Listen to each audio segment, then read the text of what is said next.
on the air. Dave, DCRTV Dave here, DC DJ Dave here. How y'all doing, everybody? We're here with the top 10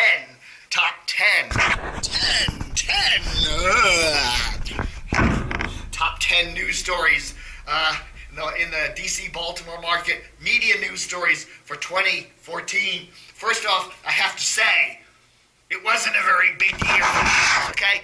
We didn't have any really BAMO sports, or really BAMO format changes.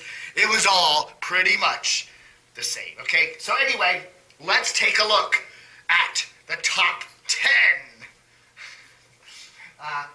media news stories for DC-Baltimore 2014, okay? First off, our rest in peace. Oh, there's some more light. Get a little more light on that.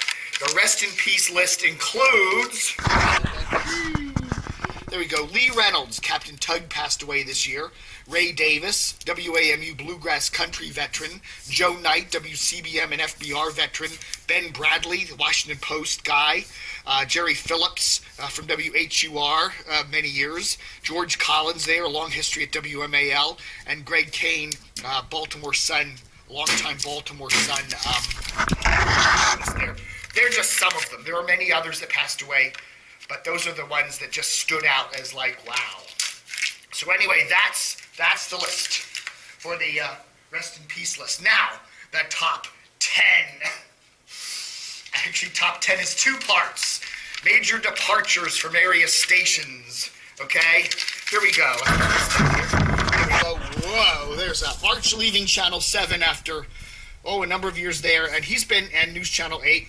And he's been, Arch Campbell that is, and he's been there for, on DC TV since the early 80s, a long history there with Channel 4, so good luck to Arch. Liz Crenshaw, again, many years at Channel 4, consumer affairs reporter, she takes leave, as does Don Scott, leaving Channel 13 after 40 friggin' years at one station. Oh my God.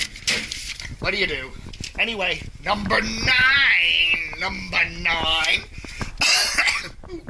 Kai Jackson. Major anchor shuffle, leaving CBS's Channel 13 in Baltimore, parks himself in D.C. for a while as Sinclair's reporter here, and now he's headed to 45, Sinclair's flagship station up in Baltimore. So, big anchor change for Baltimore. Kai Jackson going to different stations. So, that's a pretty big story, I thought. Number 8, yes, in a class by itself, Gordon Peterson saying adios to Channel 7. He claims he's not retiring, and we all think he may show up again pretty soon at Channel 9. But anyway, that's a long career there. He's been on DC TV, the news anchor dean, for, 45 years since the late 60s. So that's a big story there. Gordon leaving. And what about Jim Vance? Well, maybe Jim will be next. Maybe that'll be a big story for 2015 there if he leaves 4.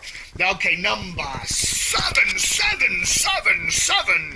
The Sun buys the Baltimore City paper. Again, one of the things you do when you're a big newspaper is you buy up all the competition, buy up everybody. The Washington Post has done that pretty much. They bought the, they have the Gazette, they have the Fairfax County Times, they just buy everybody up. They still don't have the city paper in Washington, but they probably would love to get it.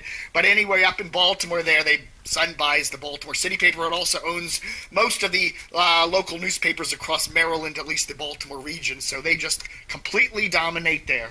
All right, that's number 7. Number 6. Sinclair finally gets control of Channel 7, and the Lord... Excuse me, I got a cold here. The Lord leaves.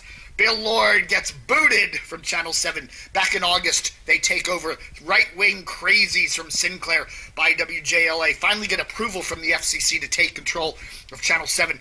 Now, this deal was announced a year before. This deal was announced in mid-2013, and it took the FCC a whole friggin' year to get around to approving it. So anyhow, Sinclair takes over 7. A lot of people have left 7, including Bill Lord, who's the news czar over there. So that was our number 6 story of the year. Are you ready? Now the top 5. Top 5 changes at the Washington Post. Fred Ryan replaces Katie Weymouth as publisher. Bum, bum, bum, bum. We get no news, basically, about how the print section of the Post is doing. They don't release any information. They claim the website's doing well, but there have been a lot of cuts at the Post over the years. Although they say now there were more reporters than ever, and who knows what, but big changes at the Post under the ownership of Jeff Bezos, who took over the paper back in September-ish of 2013. So there we have that. Okay, that's a big one. Biggie. Number 4. Are we still recording? I want to make sure. Number 4. The changes at WBAL Radio. Bum, bum, bum, bum. Station struggled this year. It's really having a tough time there. Ed Kiernan leaves, and Cary Pahigian comes in, and Dave Hill goes, and they drop CBS for ABC. Lots of turmoil at WBAL this past year, the radio station. Although they were helped by the Orioles' good play, and the Ravens have good play, so, their ratings haven't totally melted down, but there are a lot of struggles for BAL and competition there from CBS All News are in DC, so that's our number 4 story. Number 3. That's right, a man crashes his car into the WMAR Channel 2 lobby back in May. I don't know, it's not that big of a deal, but it was the dominant story in Baltimore media for like a whole couple of days there, so that's cool. Number 2. Bum, bum, bum, bum. The meltdown at DC's 107.3 WRQX. Sarah Fraser gets named the morning host there. Bert Weiss is out after the unceremonial demise of Jack Diamond show back in 2013. Anyway, the station is surging at number 20th place. Barely can make the top 20.